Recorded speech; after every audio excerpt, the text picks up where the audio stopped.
Good morning. Yeah, yesterday was good.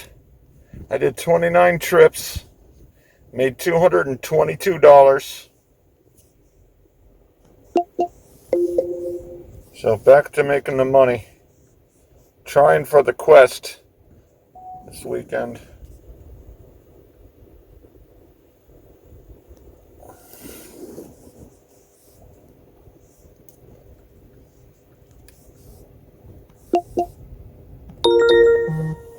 Got the insurance uploaded.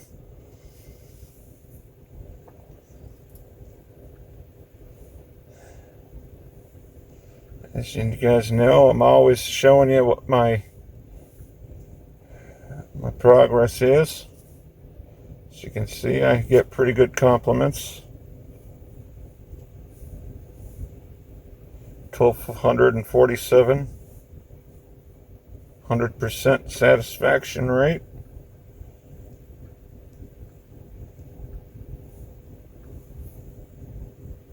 Yeah, yesterday, doing all those Starbucks orders cranked up my numbers.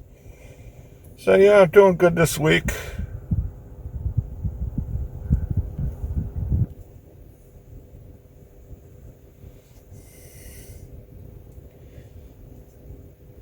They're not the biggest deliveries, but, I made the money and I got the numbers.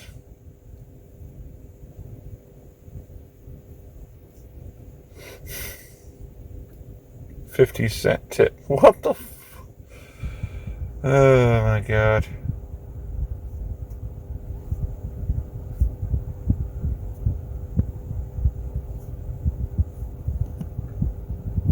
So, yep, gotta kick some ass today. I'm feeling good today. Hope you guys are.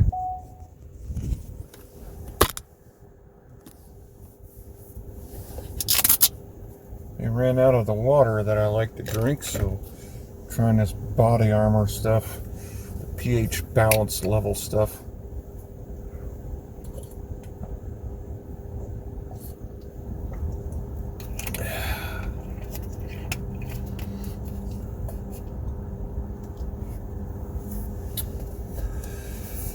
So I'm going to do some pull-ups today when I'm near the pull-up bars. I think after I hang up the phone here, I'm going to head over to the Starbucks.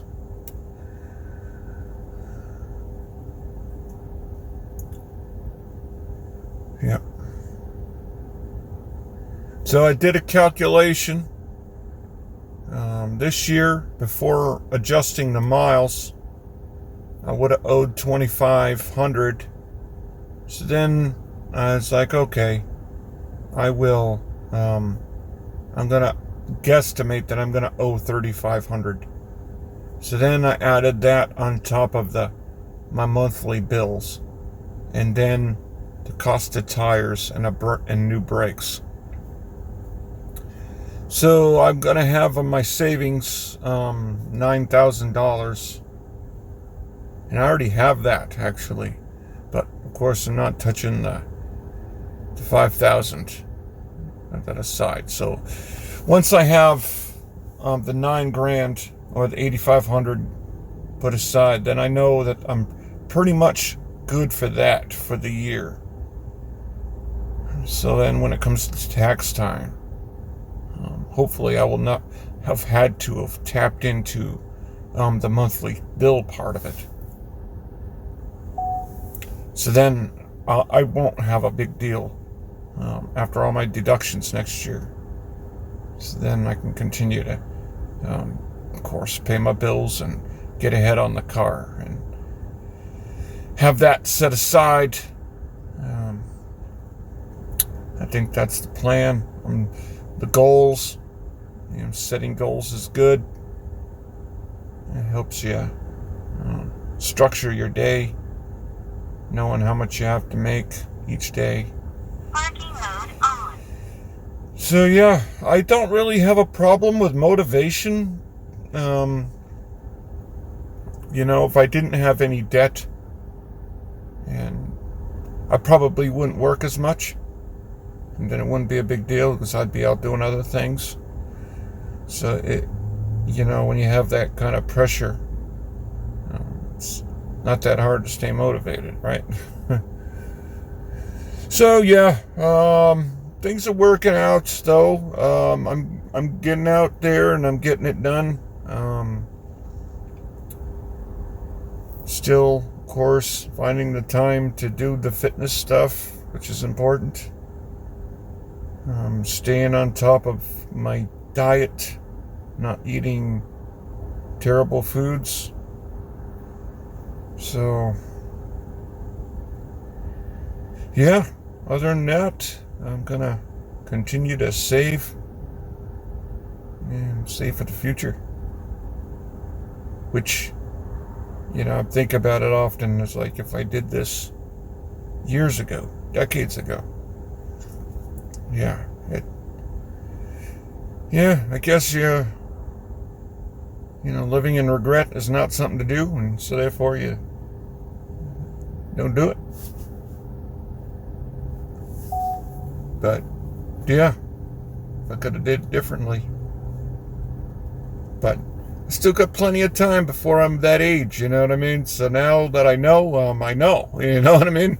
Don't waste the time and putting the money away, so when I'm an elder person, I'm not like, dang, I don't have any money. You know what I mean?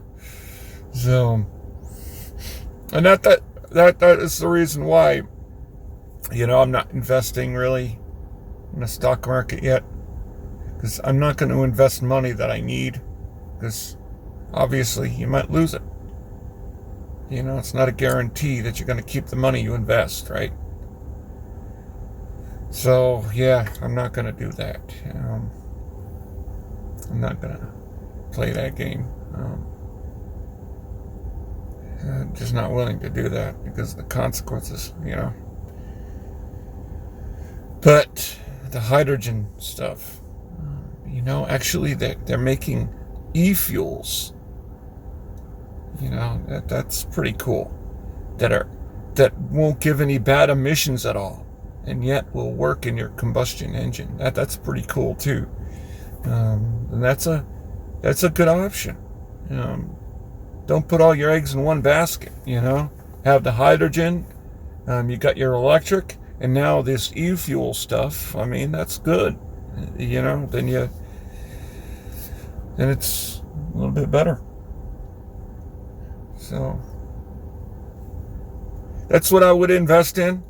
Toyota's doing it. Mazda's doing it. Porsche's doing it. Shell is doing it.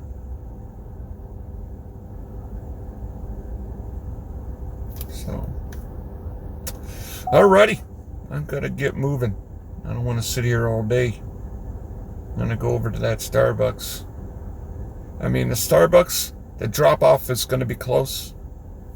And the pickup's always quick.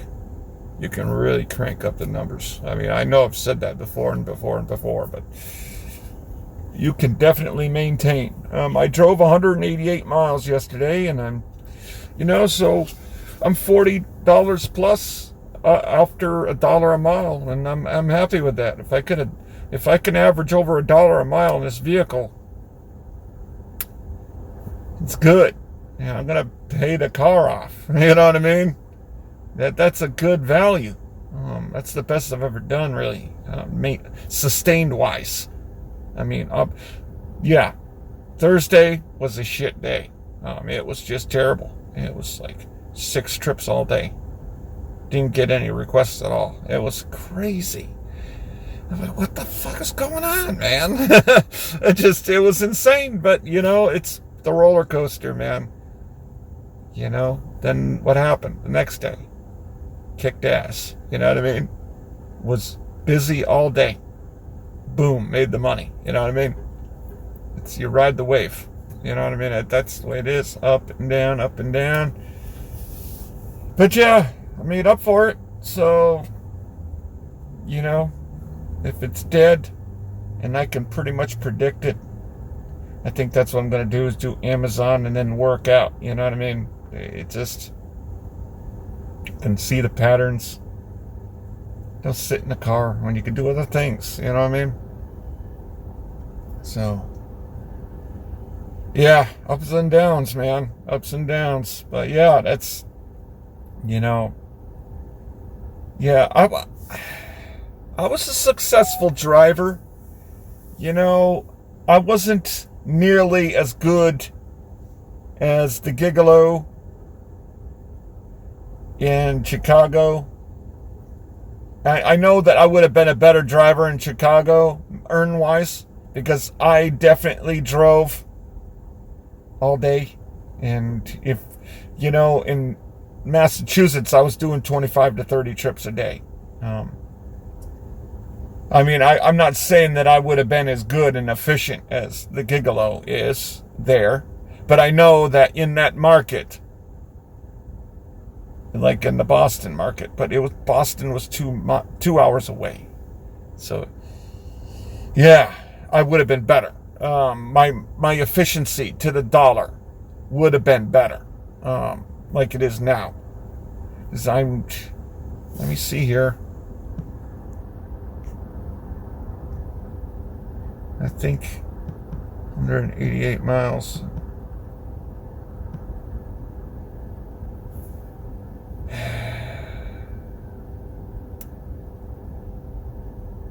All right.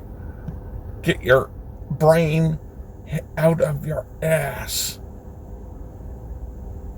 Okay, I drove 188 miles. And I made 223.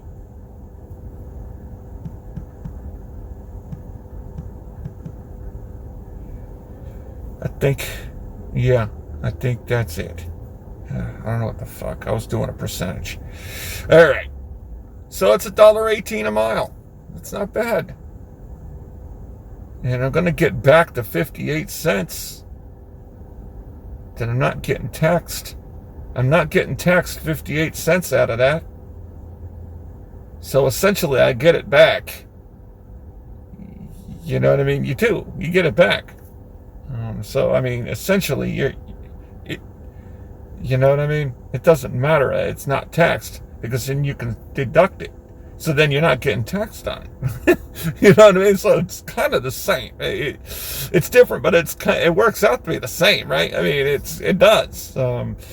That's the magic for my taxes each year. It's the deductions. You know what I mean? Yeah. I know, though, that the deliveries in Massachusetts wouldn't be the same. I know I can't make, unless I'm in Boston, that area, I'd be able to make money there. So, yeah, it's kind of the thing. It's like here, you can make deliveries and make money. But I can't. It goes to show. It is based on the market, man. Like Instacart. I don't do Instacart here because it's not really worth my time. I consistently don't see anything that's worth taking. And that is a lot based on my previous experience. In Massachusetts, I was doing 25 item orders for $50 regularly, as I showed. You know what I mean? You know what I mean? And I knew the store inside and out, which helped my speed. Click, click, click. My strategy was to get the order right. So I would spend the time communicating. And that's the reason why I got the tips I did.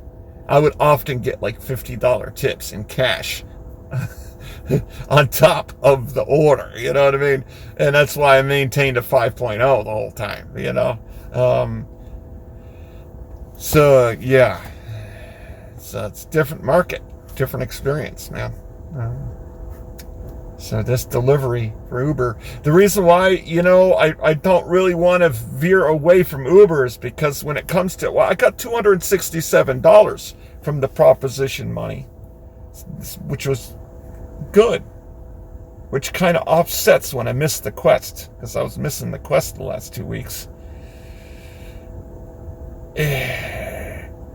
Because at least with this app, when I'm on this app, I'm getting all of that. If I spread it out, then it's the money spread out and it's not as easy. It's different with Instacart. And so having all my miles into this app allows me to get that chunk from one app. You know what I mean? And then when it comes to tax time, it's going to be easier too, because the bulk of my money is here. Because I'm making the better money with Uber Eats. I'm consistently making over $120 a day, over $1,000 a week. I mean, yeah, Thursday I only made like 60, but that is an outlier. I typically make the bills, so of course there's projects to do. I have to take a day off next week again. Ugh, these frickin' projects. Freaking stupid projects. Someone I know who's retired and bored doing all these projects and needs help, and I say, Jesus, you gotta do it, man. I'll do it. I won't complain, but Jesus, man. Oh man, I don't want to be taking like 6 days off a month doing that when I need to be making money doing this, you know. It's going to drive me crazy. Hold off on your freaking projects, man. Oh man, working with family, you know. I don't really like doing it because it's, you know what I mean. I like doing things and I like taking charge of things, and you know what I mean. And when you're not like that, and you know what I mean, I don't want to get involved in that. I don't like getting involved in that because then it's just, you know what I mean. Good people, no problems, you know, but people are people, and yeah, we're all, you know what I mean. So yeah, that's why you would never see me getting in business with family, because I know, yeah, there's no way I can do it. You know what I mean? Can't do it.